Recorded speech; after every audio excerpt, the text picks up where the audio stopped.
I don't know if I'm working it right now. It's hard to know what to say. I wrote this speech and there's teleprompters and I got papers. I don't know what to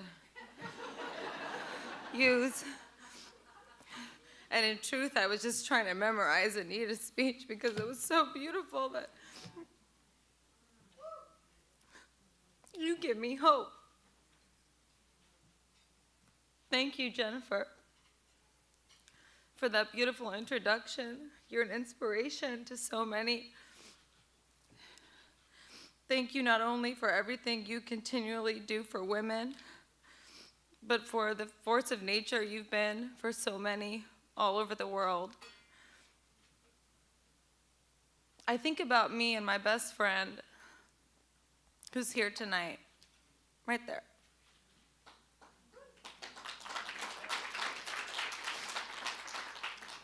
I've known her since I was 4 years old. Beautiful adopted woman from Korea. And how throughout high school we danced and we sang, imitating Jennifer. Imitating you while we strengthened our bond. Her name is Bo. And wearing white bandanas and hoop earrings, draped over caramel-colored hair, you brought us so much joy. Where are you? You brought us so much joy. On the train, I thought about you. And how the fuck I was gonna get off that train.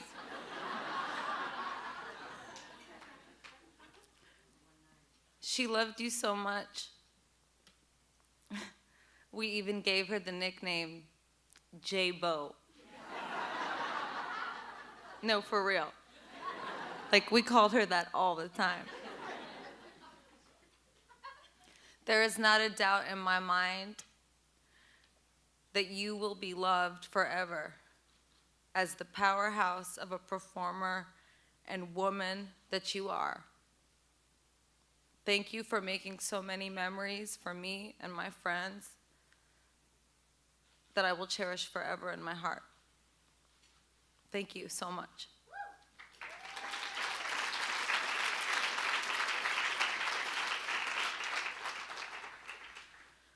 I never in my wildest dreams thought that my life would become what it has, but more so to be honored this evening purely for being a woman. It's beyond what I could have imagined. I guess I didn't see it happening in my lifetime. I am immensely privileged to be in the company of so many powerful women who have changed so many people's lives. I am so humbled to be standing hand in hand with every one of you today. I spent a lot of time thinking about what I wanted to say tonight because of all of you, because you inspire me. How does one rise to such an occasion when maybe you don't feel that inside? How does one accept where life has brought them and what it all means?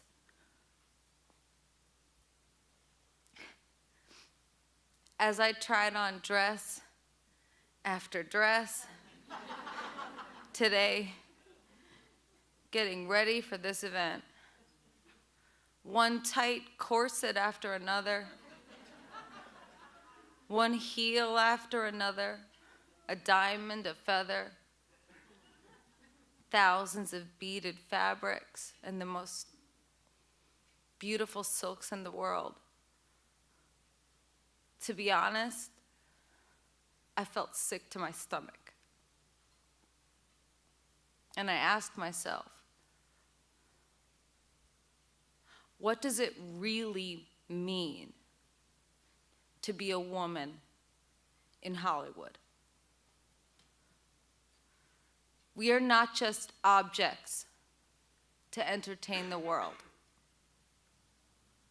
We are not simply images to bring smiles or grimaces to people's faces. We are not members of a giant beauty pageant meant to be pit against one another for the pleasures of the public. We women in Hollywood, we are voices. We have deep thoughts and ideas and beliefs and values about the world, and we have the power to speak and be heard and fight back when we are silenced. So, after trying on 10 or so dresses, with a sad feeling in my heart that all that would matter was what I wore to this red carpet, I saw an oversized Marc Jacobs suit buried quietly in the corner.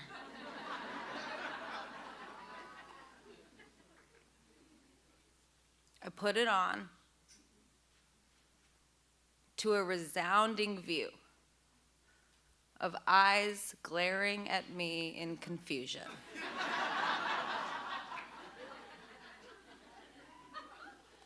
But the Rodarte was so beautiful, one said. But the Raf Simons for Calvin Klein was so stunning on you, said another. But what about the Brandon Maxwell? What about the Dior? Lots of questions. They were all dresses.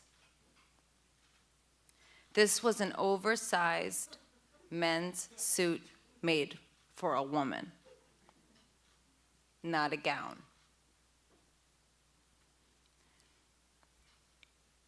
And then I began to cry. In this suit, I felt like me today. In this suit, I felt the truth of who I am well up in my gut. And then wondering what I wanted to say tonight became very clear to me.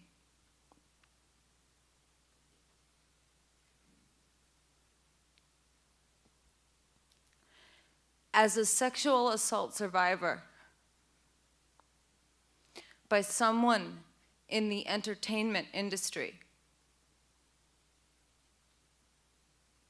as a woman who is still not brave enough to say his name, as a woman who lives with chronic pain, as a woman who was conditioned at a very young age to listen to what men told me to do, I decided today I wanted to take the power back. Today I wear the pants.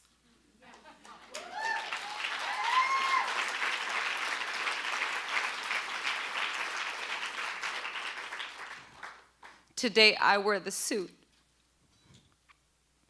In an age when I can barely watch the news, aghast at the unjust men, and some women, quite frankly, that I see running this country, I had a revelation that I had to be empowered to be myself today more than ever. To resist the standards of Hollywood, whatever that means. To resist the standards of dressing to impress, but to use what really matters. My voice. After I was assaulted when I was 19, I changed forever. Part of me shut down for many years. I didn't tell anyone.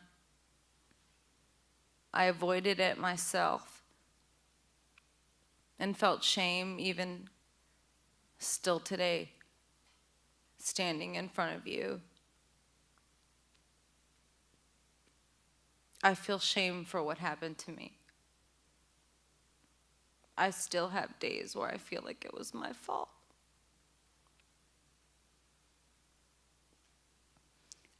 After I shared what happened to me with very powerful men in this industry, nobody helped me. No one offered me guidance or a helping hand to lead me to a place where I felt justice. They didn't even point me in the direction of the mental health assistance I was in dire need of. Those men hid because they were afraid of losing their power. And because they hid, I began to hide. I hid for a long time.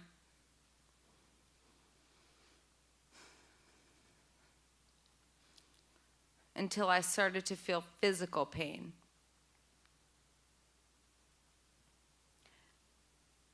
Then I had to go to the doctor because I didn't know what was wrong with me. And then I was diagnosed with PTSD and fibromyalgia,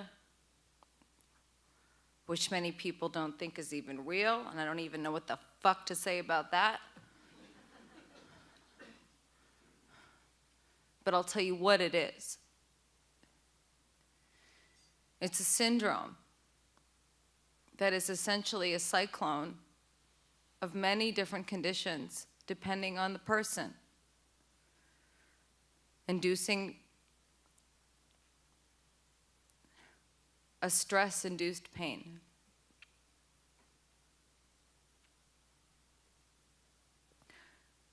And I really wish my friend Lena Dunham was here tonight, because I think she could probably articulate this much better than me. And I hope we can all agree that she's a remarkable woman.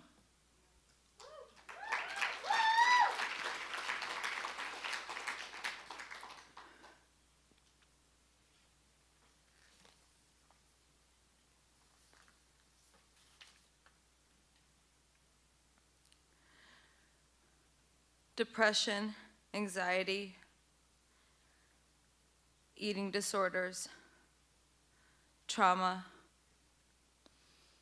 These are just a few examples of the forces that can lead to this tornado of pain. So what I would like to say in this room of powerful women and men today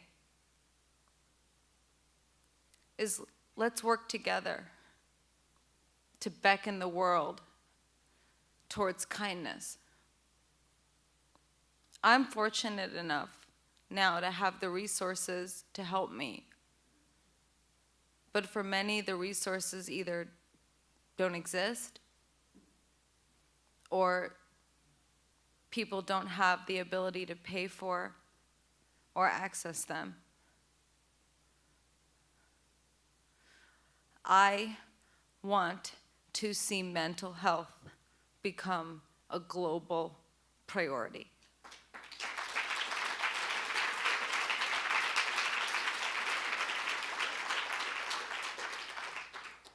we might not be able, or we're not able, actually, to control all of the challenges and the tragedies that life throws our way. But we can work together. This room, and even wider, can work together to heal each other. And we can also try to find the strength in the best way that we can to ask for help if we need it. 1 in 4 people in the world suffer from mental illness. 300 million people suffer from depression. 60 million people live with bipolar affective disorder. 23 million people are stricken with schizophrenia.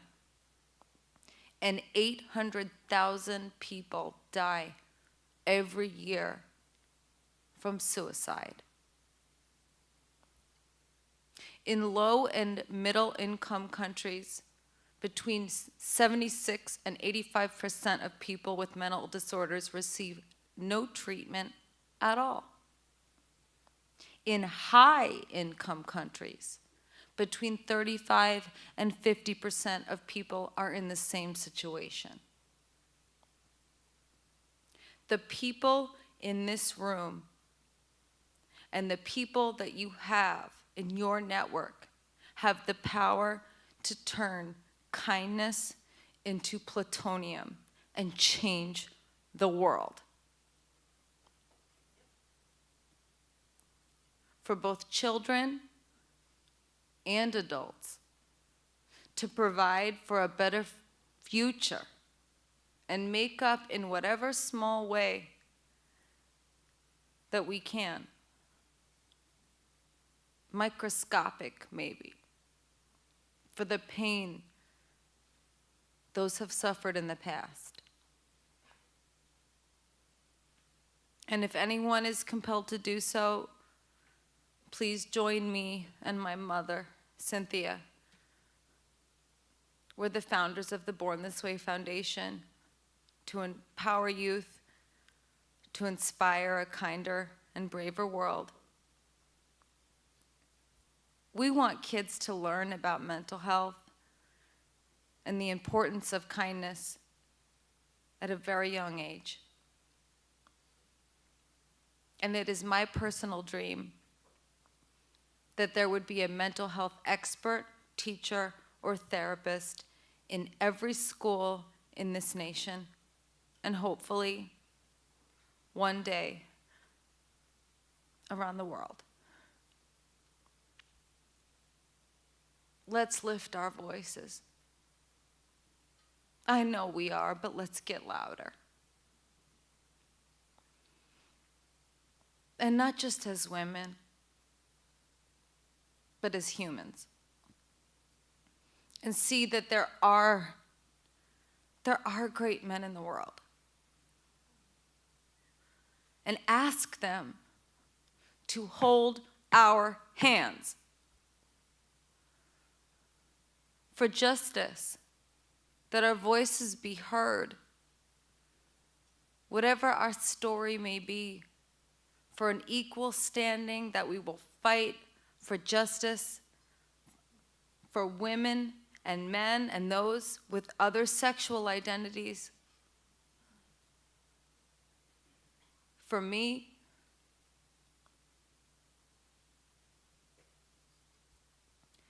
this is what it means to be a woman in Hollywood. It means I have a platform, I have a chance to make a change. I pray we listen and believe and pay closer attention to those around us, to those in need,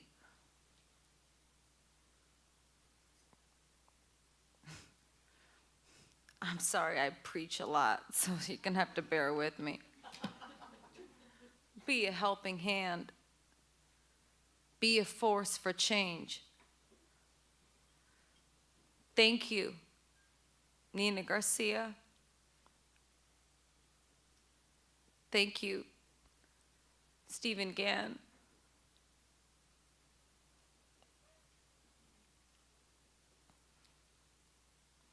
I was an outcast, and you believed in me, and I wouldn't be here without you.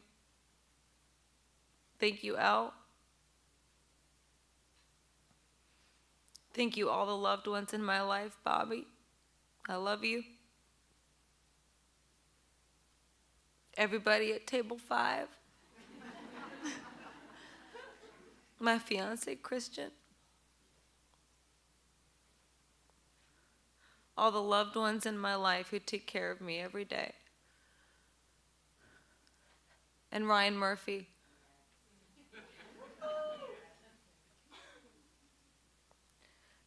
Thanks for giving me my first leading role.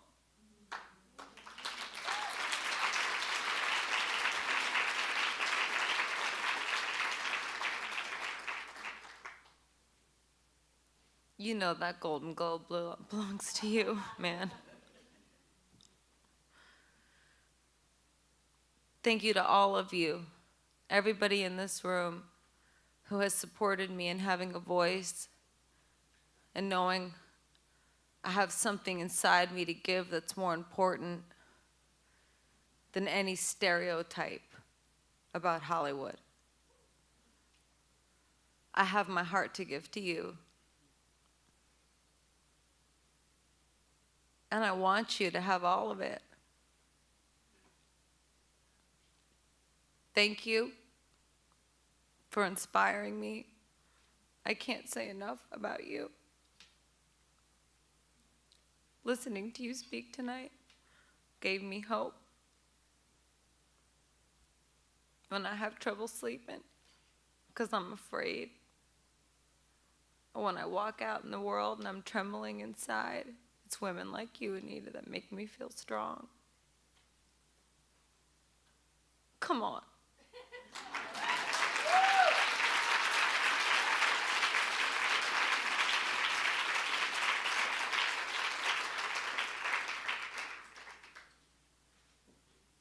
Be kind to yourselves and be kind to each other. And to the designers that sent me all those beautiful dresses, thank you too.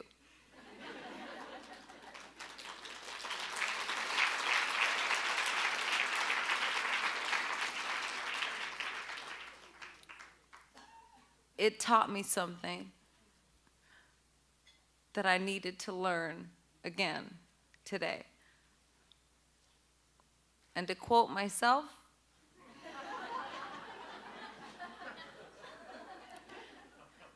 if there's one thing you take away from me being here tonight, Al, it's breed compassion. Amen. Fashion. Thank you.